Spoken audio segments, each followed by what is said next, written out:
খবৰ আহিছিল যোৱাকালি খবৰৰ ভিত্তিত যে অবৈধভাৱে এজন ব্যক্তিৰ ঘৰত মানে এখন ট্ৰাকত বৃহৎ পৰিমাণৰ কাঠ আহিছে।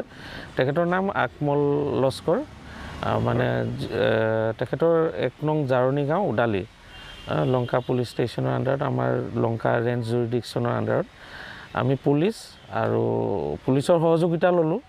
লগতে আমাৰ লংকাৰ বিভিন্ন কেম্পৰ যিখিনি ষ্টাফ আছিলে তেওঁলোকৰ লগত আমি এইটো অপাৰেশ্যন চলাওঁ।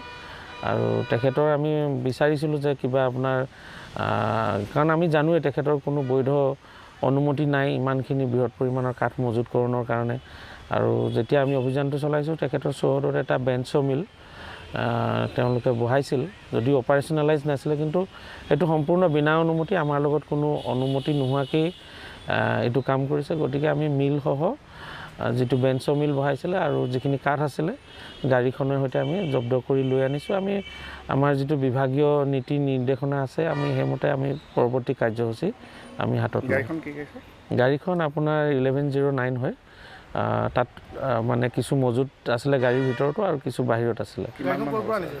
গাড়ীখন এতিয়া আমিতো পাইন কাঠ দেখি অনুমান হৈছে এইখন মেঘালয়ৰ পৰা আহিছে। গতিকে চাওঁ আমি তেখেতে কি ডকুমেণ্টছ প্ৰডিউচ কৰে। তেখেতৰ এইটো 300-400 চেফটিটো হ'বই, সেইখিনি আমি জব্দ কৰি লৈ আহিছোঁ। এতিয়া খবৰ আহিছিল যোৱাকালি খবৰৰ ভিত্তিত যে অবৈধভাৱে এজন ব্যক্তিৰ ঘৰত মানে এখন ট্ৰাকত বৃহৎ পৰিমাণৰ কাঠ আহিছে। তেখেতৰ নাম আকমল লস্কৰ, মানে তেখেতৰ 1 নং জাৰণী গাঁও ওদালি লংকা পুলিচ ষ্টেচনৰ আণ্ডাৰত, আমাৰ লংকা ৰেঞ্জ জুৰিডিকশ্যনৰ আণ্ডাৰত আমি পুলিচ আৰু পুলিচৰ সহযোগিতা ল'লোঁ। লগতে আমাৰ লংকাৰ বিভিন্ন কেম্পৰ যিখিনি ষ্টাফ আছিলে তেওঁলোকৰ লগত আমি এইটো অপাৰেশ্যন চলাওঁ।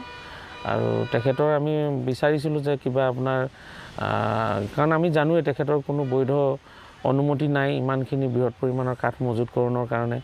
আৰু যেতিয়া আমি অভিযানটো চলাইছোঁ তেখেতৰ চৌহদত এটা বেঞ্চ মিল তেওঁলোকে বহাইছিল, যদিও অপাৰেশ্যনেলাইজ নাছিলে, কিন্তু এইটো সম্পূৰ্ণ বিনা অনুমতি, আমাৰ লগত কোনো অনুমতি নোহোৱাকেই এইটো কাম কৰিছে। গতিকে আমি মিলসহ যিটো বেঞ্চ মিল বহাইছিলে আৰু যিখিনি কাঠ আছিলে গাড়ীখনৰ সৈতে আমি জব্দ কৰি লৈ আনিছোঁ। আমি আমাৰ যিটো বিভাগীয় নীতি নিৰ্দেশনা আছে আমি সেইমতে আমি পৰৱৰ্তী কাৰ্যসূচী আমি হাতত লওঁ।